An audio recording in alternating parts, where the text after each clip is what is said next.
Well, hello again, everyone. John Johnson here with Just a Thought. So, the question remains, what's in a name? They say that confession is good for the soul. I have a confession to make. In August of 2023, I was arrested at the airport in Miami, Florida. Okay, maybe not arrested. Detained, perhaps, is a better word. At least that's what my wife says. I was returning from a missions trip in Cuba. I had gone to Cuba on a 5-day visit in support of the Assemblies of God Global University location in Havana. I was there with 13 other pastors from across the United States. And upon my return to Miami, we were coming through customs as a group. Well, the pastor in front of me handed his passport to the agent. She scanned it, took a photograph, waved him through. No problem.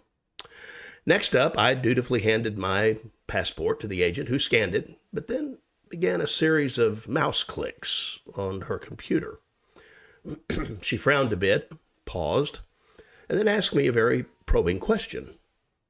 Have you ever been checked?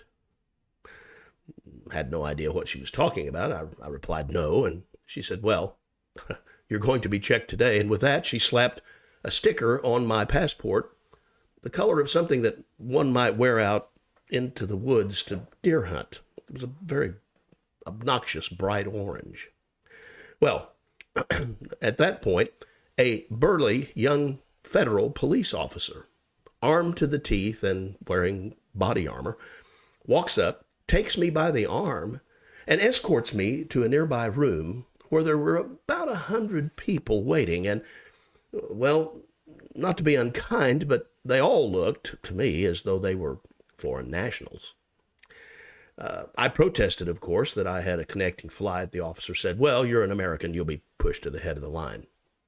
Well, eventually my name was called, and one of the agents, there were two, by the way, conducting interviews. I took a seat in front of her, and for the next 30 minutes, or what seemed to be an eternity, she asked me a series of questions that ranged from the ridiculous to the sublime. Finally, satisfied that the man sitting in front of her was really the man that was represented on the passport, she let me go with not so much as a fine how do you do or have a nice day. Once outside the room, that burly federal policeman who had a frown on his face earlier was now smiling.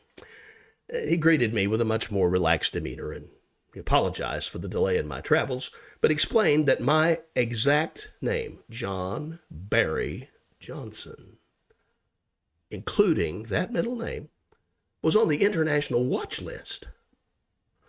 Once they were sure I was not that guy, they turned me loose and wrote a note on my file that would hopefully ensure that I would never be stopped again in the future.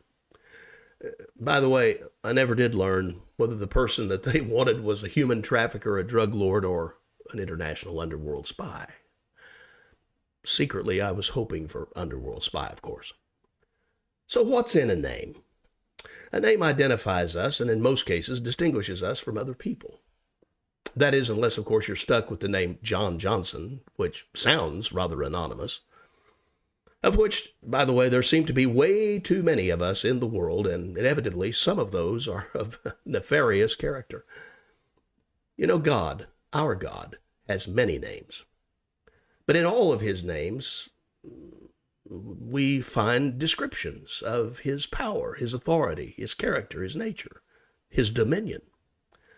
The proper name, Yahweh, that was given to Moses by him at his the burning bush experience, was a name that theologians refer to as the ineffable name, a name too great, too extreme to be expressed or described in words, a name so great that in ancient times the Jews stopped pronouncing it because they felt that it would be a sin to even mention this inevitable name. You know, when people hear someone speak a name, they immediately have a conscious review of the character and nature of that person. They add up the experiences that they've had with that person, mentally at least. Not like my unfortunate experience in Miami.